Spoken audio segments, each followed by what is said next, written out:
What's going on, guys? Today we're going to talk about a fragrance from a house I have not heard of, but the friend and subscriber who sent this to me said it's a banger. Let's see what the scent bubble has to say about it. Strap up. Okay, dinner for two. I watch that head move side to side as I let this in into the room. You are on time, let's connect minds. Trying to get into a mood. We gon' be fine. Close up the blinds, no rush. Finish the food. All right, welcome to the scent bubble. I'm your host for the evening. A little bit of story time for you guys. So, shout outs to my boy Kix Griffey. He has supplied many decants to this channel. Kix and I are really good friends, and we talk fragrance all the time, several times a week. We're addicts. And he sent me a batch recently of decants, and this one was the culprit. It busted and coated all the decants, even to the point where some of the decants, the writing and name of the fragrance was kind of evaporated off of the stickers. But this was all over everything. And so this review is going to be a little bit different today because you're going to have to take this with a grain of salt. Because look at this. This is an almost empty decant, but it is soaked on the outside with this fragrance. Even the cap still has juice. It's wet. I have taken some of it, applied it to skin, and I have it here. And trust me when I say my whole kitchen smelled of this fragrance. So it's not like we're getting a delusion or anything like that, but it isn't something where the initial opening is going to be what I'm describing. I'm mostly going to be describing a dry down. But some of this is still wet, and so we'll probably get some sort of hybrid. But you guys know I'll describe it in its entirety so that I can give you as much useful information as possible. Part of me wanted to not do the review just because I couldn't spray the fragrance. But then I thought about it, and I'm like, you know, I describe fragrances more than your typical person. So I think while the juice is still wet, put some on skin, let it dry down. I do have the authentic juice. If there's any value I can provide to this fragrance for those of you who might be considering it, I think it could be valuable. So again, take my review with a grain of salt. This never usually happens. I know Kix was heartbroken to find out that this happened. We were able to preserve most of the other decants, but it just is what it is. Life ain't perfect. You know, you got to go with the flow. But I think there's value still in this review, and I think we have a significant amount of juice that we're going to be able to work with today. Okay. Today, from the house of Andrea Maack, that's M-A-A-C-K, this is Duel, and it's a unisex eau de parfum fragrance. And since I already have it on skin with the cap, I'm going to first smell this for an initial impressions. And even though I smelled it all day today because it was just in the air all over, I even took it with me in my office. I didn't really analyze it. I was thinking about getting it off of everything. But now that I have it in front of me, this seems like a very dominantly citrus spicy fragrance, not super peppery spicy, but more just like a kind of twang to a savory citrus type of feel. The citrus feels very like either bergamot or limey.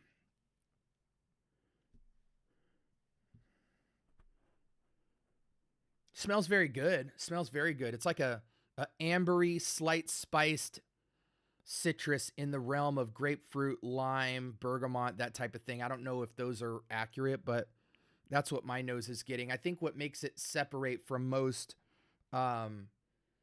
citrus amber fragrances is that the spice. The spice is a little bit more pronounced than a lot of fragrances that typically go very shy on spice, or they just overdo spice.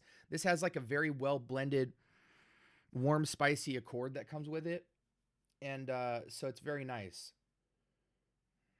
Definitely warms up on skin even more. Very ambery. So I would call this a subtly spicy, dominantly citrus fragrance with some ambery warmth in it. Warm and sweet. Let's go ahead and switch screens here and see what we're working with. A lot of people don't have this fragrance, apparently. It got a 4.02 out of 5, which is a solid rating, but only 150 people have voted in the world on this fragrance. So I wonder if it's discontinued or what the case was. It dropped in 2016. Top notes, lemon and ginger. Oh, okay. Let me come back to the fragrance here, see what it's hitting for. Okay. Okay. Well, I think the amber kind of tinges the citrus here and makes it feel like more than just lemon. But when you say the word lemon, you definitely get a big blast of lemon. Not quite Wulong Cha-ish, where it feels like meditative and earthy. This is just a juicy, robust lemon, while still not, it doesn't come off synthetic though. You know, I think people have a negative lemon connotation to fragrances like Aventus and to all of the Aventus clones for being some kind of a harsh cleaning chemical type of note or accord when you're smelling lemon. But this is a very juicy, I don't know about photo real, but it's somewhere in between real earthy, juicy, fleshy lemon and a slightly candied lemon. Very nice. I think the ginger and the amber give it enough character to feel real and feel vibrant. And the cedar and pepper is just a little backbone. The pink pepper, I love it because it's a smooth. Notice I said subtle pepper or subtle spice. That's exactly what you get. You get this smooth, rich, dense spice that isn't loud and proud. It's just really tucked in, kind of putting a little spritz, adding to the, I don't know if the word's effervescence, but whatever that spritz is that the ginger does, the pepper's kind of playing with that. So let me kind of describe this for you guys. So you kind of have a very basic lemon amber fragrance, right? Which seems pretty typical. But it's amazing what subtlety and finesse can do in a fragrance. So when you have simple ingredients, balance is everything because you want it to be smooth and you want it to fit the vibe, right? Whether you want to tone it up or tone it down. This is a pretty bright and vibrant citrus fragrance. So it's lemon and woods, right? So with the cedar. Cedar's a great combination with the lemon because cedar already has kind of an accord of its own of being somewhat zesty, I guess. It's one of the more zesty woods, for lack of better words. So that right there gives the lemon a little more character. Then they ramp it up by giving it amber, which warms it up and kind of rounds out the tart of the lemon, gives it another layer of character. Then they don't stop there. Then they give it textural and dimensional components with ginger, which can be a spritzy, invigorating pop to the lemon. So it's kind of subduing it, then it's popping it with a textural element. And then you have pepper adding another dimension layer of spice. So you have like spritz, spice, you have this tart and sweet juxtaposition with the lemon and the amber and what the ginger's doing. And then the pepper is nice and low-key, spicy, smooth. You guys might think I'm overly breaking down a very simple fragrance, but it's these little subtleties that make a simple fragrance worth buying. It's perfectly balanced. It has textural components. You know, when you guys hear me say a fragrance is 2D, 3D, 4D, one-dimensional, this feels like 2.5 dimensional. You know, they're playing with texture, they're playing with spice, they're playing with sweet and tart. And then they're giving the star note, which is lemon, a lot of character, so it doesn't feel like any lemon you've smelled before. It does smell like a lemon you've smelled before, but because it has its character and richness, it makes you not treat it as a typical lemon scent. So I don't think it gets that negative connotation to smelling like a cleaner or anything like that. It's just a nice, rich, candied lemon, similar to the citric lushness of something like Amberful from Mancera, Lemon Oud Mint from Mancera, Equus from Lalique,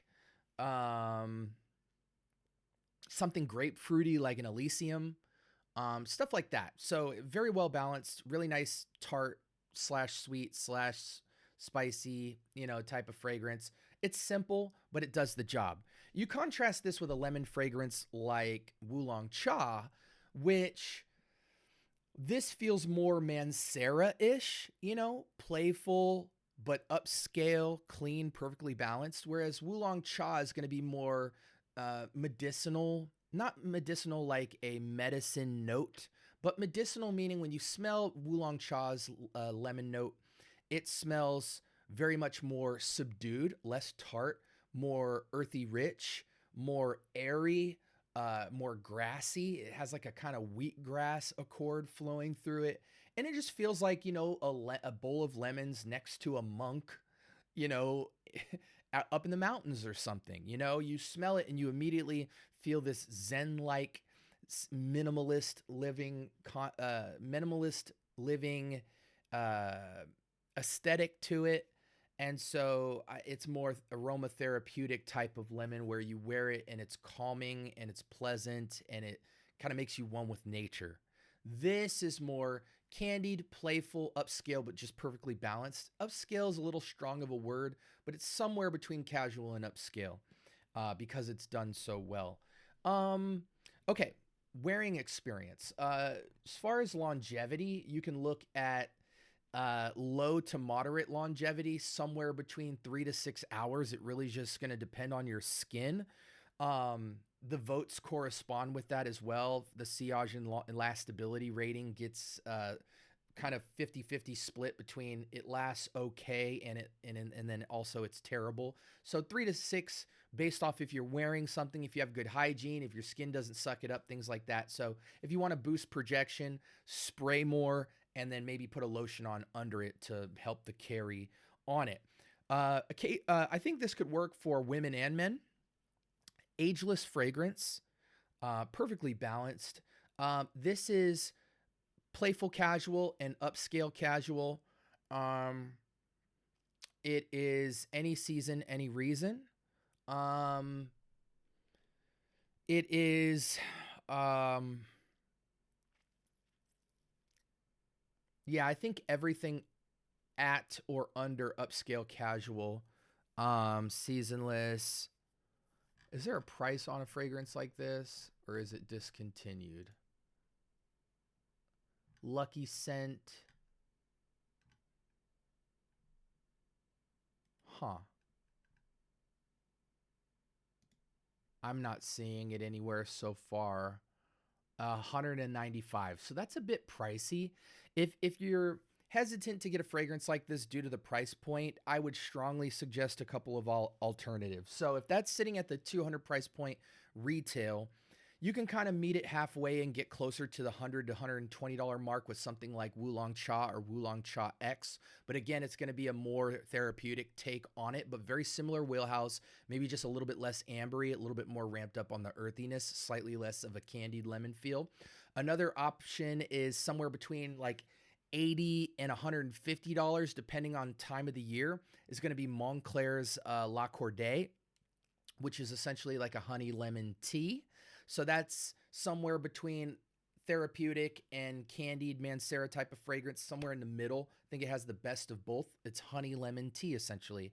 And then if you need to go just super bottom of the barrel in terms of price point, but still get a really good quality fragrance, I would recommend Lalique Equus. Now, Equus isn't lemon. It's more of a grapefruit, vetiver, and amber, but same vibe, almost same scent profile, and you still get that upscale feel while still being playful. And you can get that fragrance for somewhere between 20 and 30 bucks. And it's a designer house that definitely that fragrance in particular feels like a Mancera fragrance. You can also get if you want to not get lemon, but you like the vibe that it's going for, you can transition to something like Mancera's Amberful. That would be a great choice. Or if you want to take it up a notch further, you could go to Vetiver Sensual. We'll get you pretty close to this because I believe it's lemon and lime, but lime dominant. But it's essentially citrus on woods with amber. So that's another radiant citrus on woods type of fragrance if you want to get out of the wheelhouse of lemon but still have that upscale playful vibe.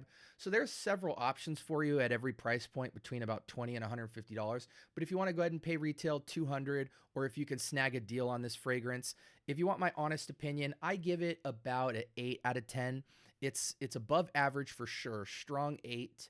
But comparatively to something like a Wulong Cha, I give that about a 9. But I think the general public would even give Wulong Cha about an 8 out of 10. Same with Montclair, same with Equus and stuff, because it's certainly above average.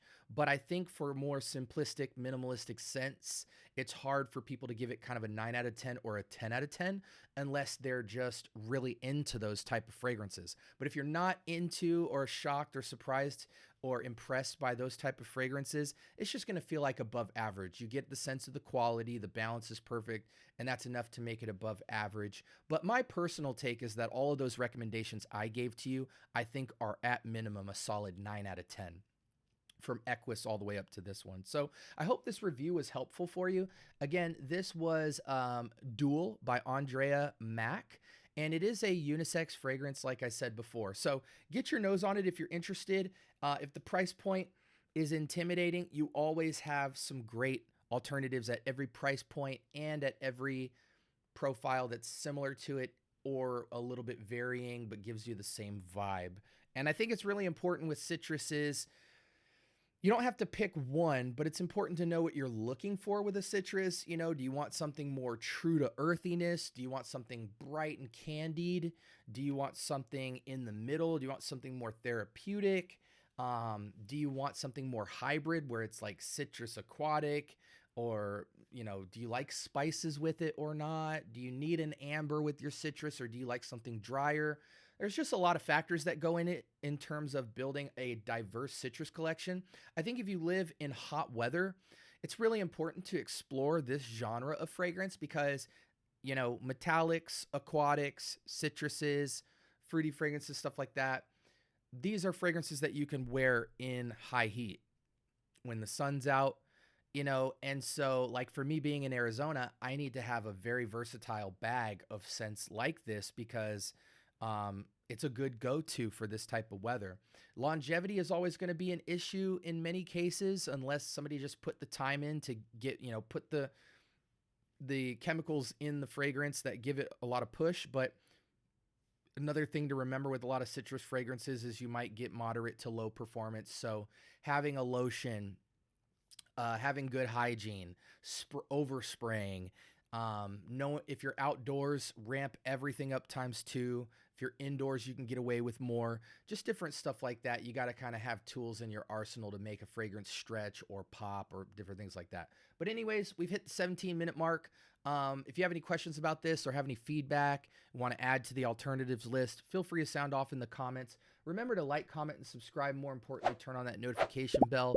I drop episodes in abundance every single day, and the channel seems to be growing really fast. So if you're into fragrance content, please, you know, subscribe to me for a couple of days, see how active I am, allow me to earn that sub.